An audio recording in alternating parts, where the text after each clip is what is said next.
Salut à tous et bienvenue sur votre chaîne préférée, Roommate School. Aujourd'hui, nous allons parler d'anomalies. Plus précisément, la détection d'anomalies à partir des outils Spier dans notre logiciel Envy.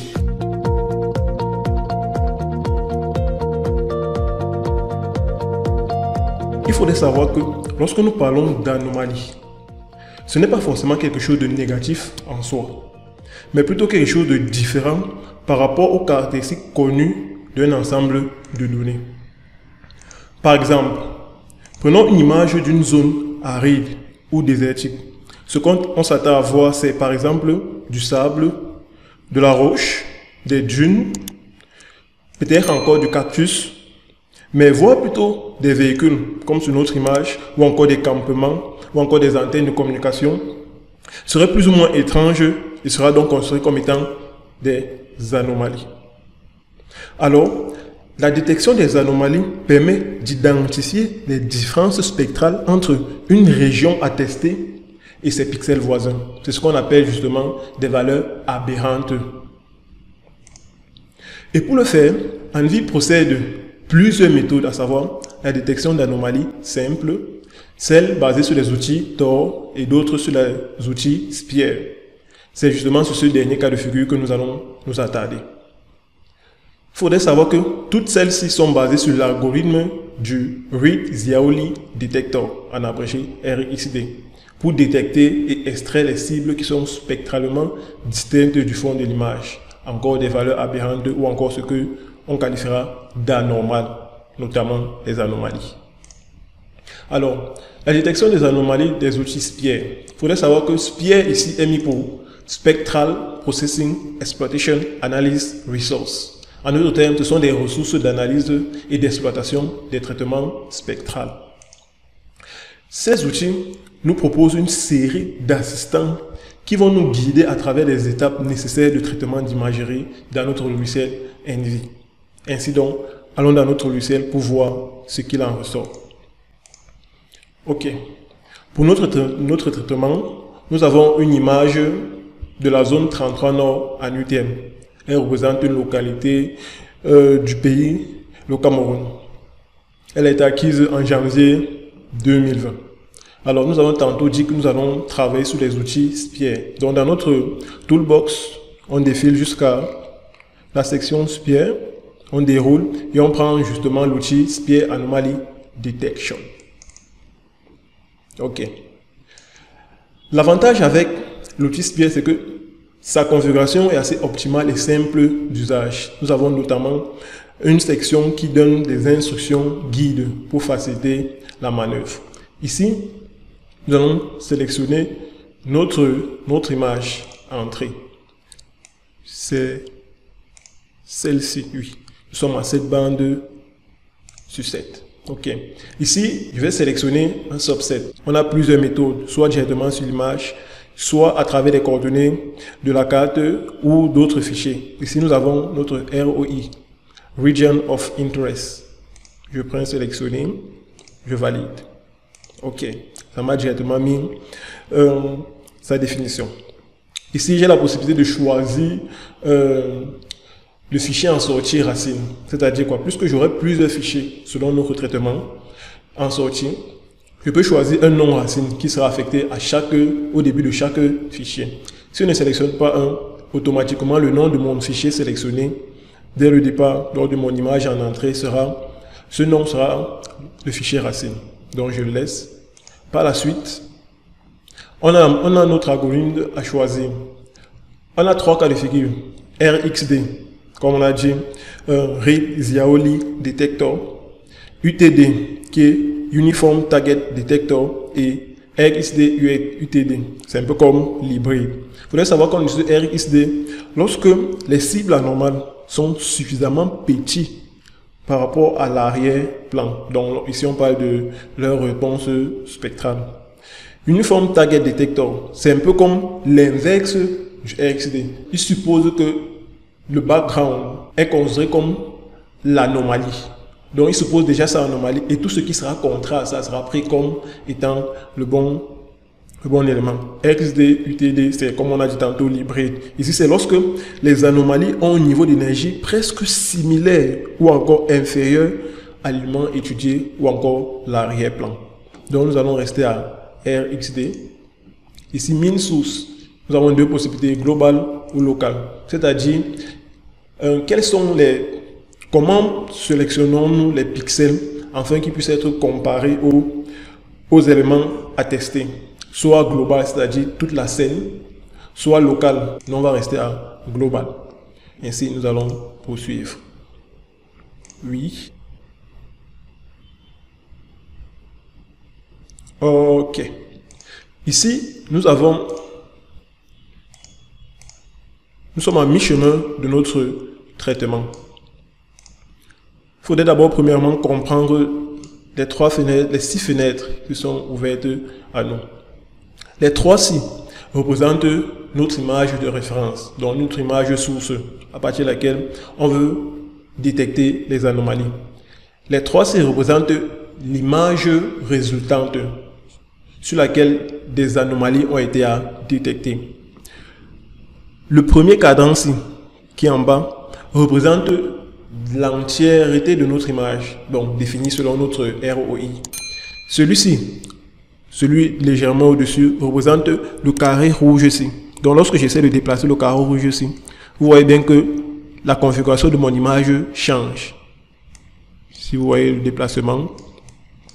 Et l'image ici représente le petit carreau à l'intérieur ici. Lorsque je déplace, vous voyez bien que l'image change. Je mets ça sur une zone un peu plus claire. L'image change. Et c'est idem pour le cas de figure ici. Et de plus, les outils SPIE permettent en ce que les images soient directement liées. Donc, lorsque j'effectue un déplacement sur l'image de source, directement sur l'image d'où les anomalies ont été détectées, effectue le même déplacement. Comme vous pouvez le voir là. OK. Ici, pourquoi j'ai donc cette fenêtre? Cette fenêtre me permet d'évaluer si les anomalies détectées par le logiciel sont effectivement celles qui correspondent à ce que je vois ou à ce que je peux espérer. De base, nous avons une image qui représentait, comme j'ai tantôt dit, une zone du pays nommée le Cameroun. Ici, ce que nous pouvons considérer comme anomalie ou bien étrange à notre image, c'est ce parcours-ci, en fait, qui représente un chemin de route avec des habitations tout autour. C'est cela qui pourrait représenter l'anomalie dans notre cas de figure. Et vous voyez bien, le logiciel a commencé à les repérer. Mais je pourrais, dans mon analyse ou bien dans mon inspection, me rendre compte que cela ne respecte pas correctement les anomalies. Et à partir de ce diagramme, justement, ici, j'ai la possibilité de modifier les valeurs seuil.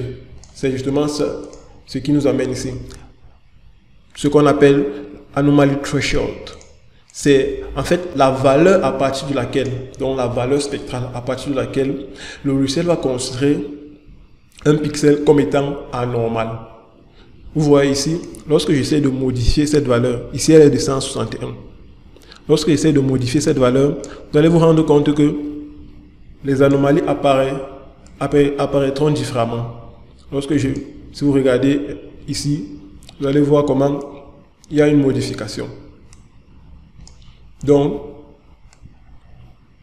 lorsque je rapproche, je peux me rendre compte que ceci est plus fidèlement représentatif des anomalies que ceci, par exemple, où on n'a plus presque rien. D'accord. Donc, je me représente à peu près ici. Je vois que oui. Là, OK. D'accord. J'ai ma valeur de 80,625. Et lorsque je viens sur ma fenêtre ici, je peux directement sélectionner cette valeur après avoir fait ma petite analyse. Donc, en cliquant sur Retry Value, directement la valeur de 80 que j'avais au départ va directement venir ici. Par la suite, j'ai la possibilité d'effectuer une petite analyse, notamment en ce qui concerne le sweep, le blend ou le flicker, pour pouvoir voir comment se comporte mon image source, les éléments anormaux. Donc, lorsque je clique ici, vous voyez, selon ce que j'ai sélectionné, ça effectue. Si je prends sweep, c'est-à-dire balayage, ça fait le balayage. Ça me permet de voir est-ce que les anomalies qui correspondent sont exactes. Dès que c'est bon, je peux mettre pause et j'ai la possibilité d'enregistrer, donc de faire une capture de ma petite vidéo ici, de l'enregistrer ici. Ok. Le traitement se poursuit. Et là, le logiciel me présente effectivement les anomalies qui ont été détectées. Ici, j'ai encore la possibilité d'influencer le traitement. Dans quelle mesure? Ici, nous avons 3 sections. Good, bad and pending. Bon, mauvais et en attente. Donc, par la suite ici, je peux, en cliquant sur chaque élément, partir directement sur cette anomalie et me rassurer effectivement si cela représente en fait l'anomalie dont il était question ou pas.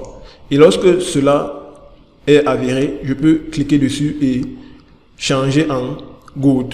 Donc lorsque je clique sur l'élément, je peux venir cliquer ici et modifier sa valeur en good, comme vous le pouvez constater ici. Je peux faire comme ça pour l'ensemble des éléments. Si lorsque je tombe sur un élément et que je pars pour l'identifier, je me rends compte qu'il ne représente pas réellement une erreur, je peux directement bad. Je peux faire comme ça pour l'ensemble de mes valeurs. Ensuite, lorsque j'aurai effectué l'ensemble des observations, je peux continuer. Nous sommes sur cette fenêtre. Je peux donc justement décider de ce que je veux exporter en tant que fichier. J'aurai notamment un fichier en envie vector file ou encore en SHP, soit les good, les bad ou les pending, selon ce que j'ai eu à configurer précédemment, ou encore choisir de ne rien exporter. Mais nous allons exporter les pending et les good. Les bad, on va laisser. Je peux juste choisir, je peux encore choisir le vector root name, on m'a expliqué. Et il faudrait savoir qu'en sortie, j'aurai environ 4 fichiers. Notamment un fichier NV vector file, comme c'est explicité ici. Un fichier shapefile et un keyhole markup language file, KML. Et tout ceci sera sauvegardé dans l'emplacement de mon image de base. Donc lorsque j'appuie Next, le traitement est OK. Et donc, nous avons terminé le processus. Vous avez pu remarquer toutes les anomalies qui ont été détectées et cela a été transformé en fichier. Donc pour les revoir, on peut partir dans nos remplacements et les visiter ou encore les visualiser. Ainsi donc, c'était tout pour notre vidéo. Dans cette vidéo, nous avons vu ce qu'est une anomalie premièrement. Ensuite, nous avons vu comment effectuer la détection de ces anomalies à partir des outils SPIR dans notre logiciel NV. D'ici là, portez-vous bien et à nous revoir dans les prochaines vidéos.